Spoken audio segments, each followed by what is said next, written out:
नमस्कार दोस्तों। आज हम उस कानून के बारे में बात करेंगे जिसे भारत में सबसे सख्त और शक्तिशाली कानून माना जाता है।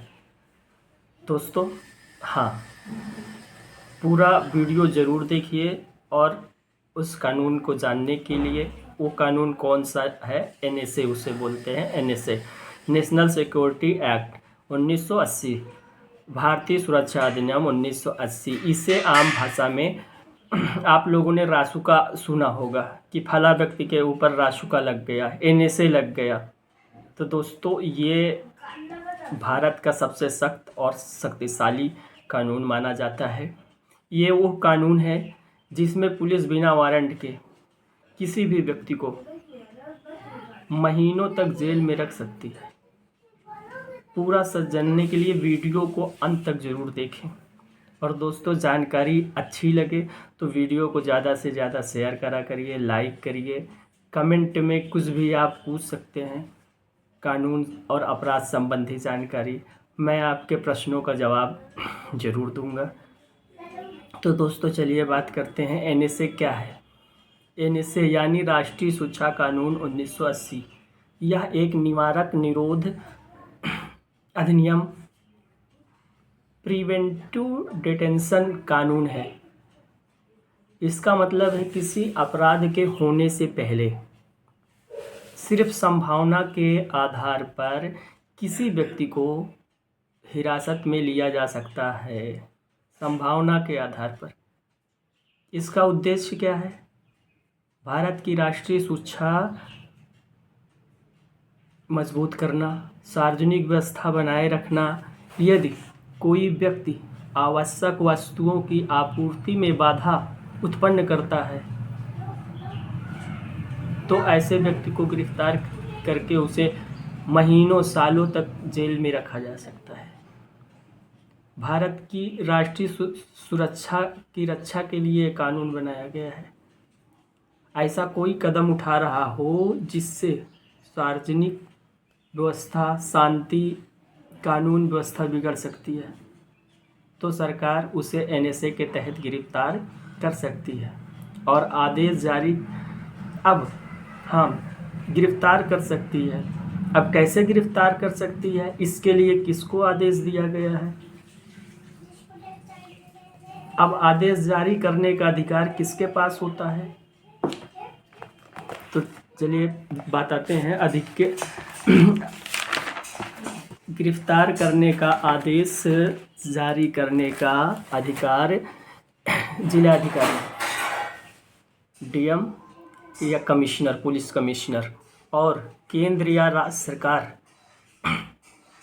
3 अधिकारियों को ये अधिकार प्राप्त है कि वो किसी भी ऐसे अवांछित तत्व या व्यक्ति को जिनसे राष्ट्रीय सुरक्षा को खतरा हो, आवश्यक वस्तुओं की आपूर्ति में बाधा उत्पन्न कर रहा हो, दंगा, गैंगस्टर, गैंगवार जैसी संभावना पैदा हो रही हो, तो उसको गिरफ्तार, एनएसए के तहत गिरफ्तार करने का आदेश जिलाधिकारी और कमिश्नर, केंद्र या राज्य सरकार दे सकती है। दोस्तों, आप लोगों को याद होगा कुछ समय पूर्व धारा 370 जम्मू कश्मीर में लगा था। उस दौरान राष्ट्रीय सुरक्षा अधिनियम का उपयोग हुआ था। ये अधिकारी जिनको अधिकार प्राप्त है, जिलाधिकारी, कमिश्नर और केंद्र या राज्य सरकार आदेश कर सकती है।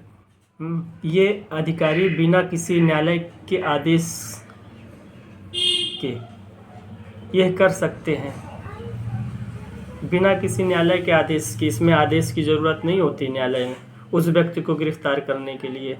ये इतना शक्तिशाली कानून है। उस व्यक्ति को हिरासत में लिया जाए बतौर ऊपर से स्वीकृति प्राप्त हो। एनएसए के तहत किसी व्यक्ति को अधिकतम 12 महीने तक हिरासत में रखा जा सकता है। यानी इस कानून के तहत बिना मुकदमा चलाए आपको जेल में रखा जा सकता है। हिरासत में लिए गए व्यक्ति को 15 दिन के अंदर बताना आवश्यक है कि आपको किस कारण से, आपके कारण क्या समाज में शांति व्यवस्था उत्पन्न हो जाएगी, दंगा हो जाएगा, राष्ट्रीय सुरक्षा के लिए आप खतरा हो, इस कारण आपको हिरासत में लिया जा रहा है, ये बताना अनिवार्य होगा। हाँ, हिरासत में लिए गए व्यक्ति को अपनी बात रखने का भी अधिकार होगा। अब वो किसके सामने रखेगा? केंद्र सरकार, राज्य सरकार द्वारा एडवाइजरी बोर्ड गठित की जाती है। हिरासत में लिए व्यक्ति अपनी बात उस एडवाइजरी बोर्ड के समक्ष रख सकता है। एडवाइजरी बोर्ड देखता है कि क्या हिरासत में लिए गए व्यक्ति को गलत हिरासत में लिया गया या सही है। यदि एडवाइजरी बोर्ड को ये लगता है कि उक्त व्यक्ति को गलत हिरासत में लिया गया है तो उसे छोड़ा जा सकता है। दोस्तों याद रखिएगा, एनएसए में जमानत मिलना लगभग असंभव है तथा इसके अधिकार सीमित हो जाते हैं। एनएसए सिर्फ हिरासत कानून नहीं है, राष्ट्रीय सुरक्षा नीति से भी जुड़ा है। इस अधिनियम के तहत एनएसए का विघटन होता है, नेशनल सिक्योरिटी काउंसिलिंग। इसमें प्रधानमंत्री अध्यक्षता करते हैं, उसके सदस्य होते हैं। तो दोस्तों, भारत का सबसे शक्तिशाली कानून एनएसए, आप इस कानून को जानिए। एनएसए आमतौर पर किन मामलों में लगाया जाता है ये भी जानना जरूरी है। दंगा, बलवा, सांप्रदायिक तनाव, गैंगवार, संगठित अपराध, आतंकवाद या खुफिया गतिविधियों। यदि लगता है कि आतंकवाद व्यक्ति जुड़ा है, कोई खुफिया गतिविधि हो रही हो जिससे राष्ट्रीय सुरक्षा को खतरा हो, तो उस व्यक्ति को एनएसए के तहत गिरफ्तार किया जा सकता है। आवश्यक वस्तुओं की आपूर्ति रोकना, इसका उद्देश्य अपराध को पहले ही रोक देना। अपराध को पहले ही रोक देना। अपराध होने से पहले उस व्यक्ति को हिरासत में ले लिया जाता है कि लगता है कि इस व्यक्ति की वजह से इस एरिया की शांति बिल्कुल बिगड़ जाएगी, तो उसको हिरासत में लेकर उसे 1 साल तक जमानत नहीं मिलती दोस्तों इस कानून के तहत। दोस्तों, एनएसए एक बेहद शक्तिशाली कानून है। यह देश की सुरक्षा और शांति व्यवस्था बनाए रखने में महत्वपूर्ण भूमिका निभाती है। अगर आपको इस तरह कानूनी जानकारी पसंद आती है तो वीडियो को लाइक और शेयर करें। अगले वीडियो से फिर मिलते हैं। नमस्कार।